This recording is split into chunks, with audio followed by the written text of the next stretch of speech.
बिस्मिल्लाहिर्रहमानिर्रहीम। आप सबको खुशामदीद एक नए वीडियो के साथ। आज हमारे साथ हमारे कुलीग डॉक्टर ज़ुबैर मौजूद हैं, जो यूट्यूब पर डॉक्टर लाइन नाम के पेज से हेल्थ प्रमोशन पे वीडियो बनाते हैं।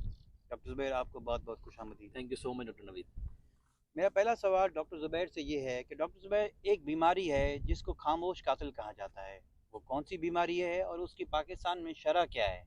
Doctor Naveed thank you so much. बिस्मिल्लाहिर्रहमानिर्रहीम।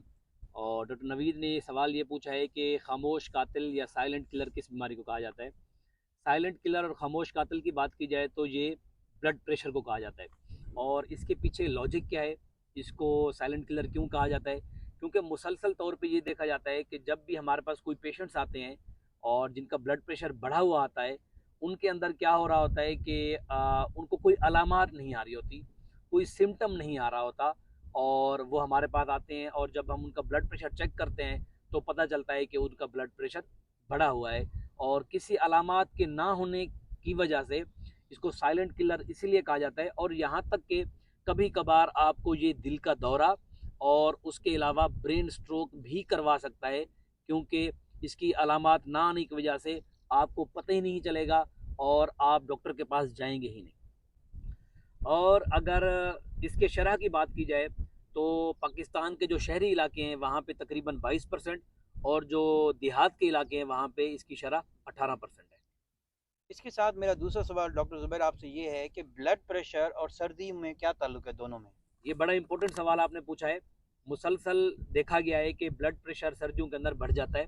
इसके दो मैकेनिज्म हैं। एक तो ये है कि जो हमारी ब्लड वेसल्स होती हैं, जिनको नसें कहा जाता है, उनकी जो फ्लेक्सिबिलिटी है वो कम हो जाती है, लचक जो है वो सर्दियों में कम हो जाती है।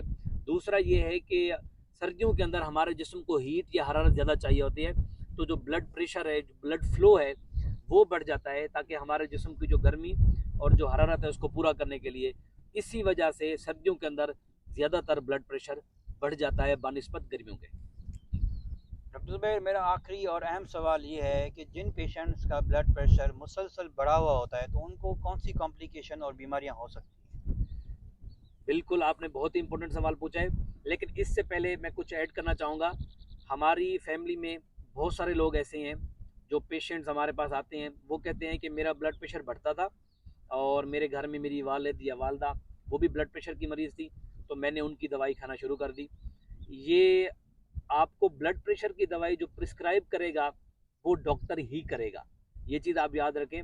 क्योंकि जब आपको ब्लड प्रेशर की दवाई दी जाती है तो वो आपकी मेडिकल की हिस्ट्री और आपको एज के लिहाज से देखा जाता है, और उसका डोज भी आपको डॉक्टर ही एडजस्ट करके देगा। अगर आप अपने घर में मौजूद किसी दूसरे फर्द की गोली खाएंगे तो या तो वो आपका ब्लड प्रेशर कंट्रोल नहीं करवाएगी, परसिस्टेंट बढ़ा हुआ रहेगा मुसलसल, या वो आपका ब्लड प्रेशर उस हद तक कम कर देगी कि आपको चक्कर आना शुरू हो जाएंगे, जिसको वर्टेगो बोलते हैं, क्योंकि ब्लड प्रेशर बहुत हद तक कम हो जाएगा। और जैसे आपने पूछा है कि इसको क्या नुकसान करवा सकती है परसिस्टेंट ब्लड प्रेशर की, तो ये चीज़ मैं आपको थोड़ा लॉजिकली समझाता हूँ कि ब्लड प्रेशर का मकसद ये होता है कि हमारे जिस्म में, नसों में जो ब्लड है उसकी स्पीड कितनी है। जब उसकी स्पीड बढ़ेगी तो वो हमारी नसों में ज़ख़म करवाएगी, और वो ज़ख़म अगर खुदा न खास्ता दिल में करवाए तो आपको अंजाना का पेन और उसके साथ साथ दिल का दौरा करवा सकती है।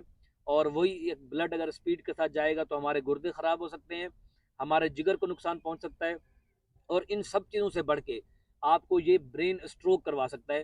क्योंकि हमारे दिमाग के अंदर जो नसें होती हैं वो बहुत ही पतली और बारीक होती हैं, और अगर किसी वजह से ब्लड प्रेशर आपका बहुत ज़्यादा बढ़ता है परसिस्टेंट, तो उनके फटने का खतरा होता है।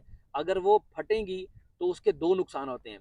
एक तो ये कि वो जिस जगह को खून दे रही होगी उस जगह को ऑक्सीजन नहीं मिलेगी, न्यूट्रिशन नहीं मिलेगा, और खुदा ना खास्ता आपका जिस्म का वो हिस्सा फालिज का शिकार हो सकता है और वो आपका हिस्सा काम करना बंद कर सकता है।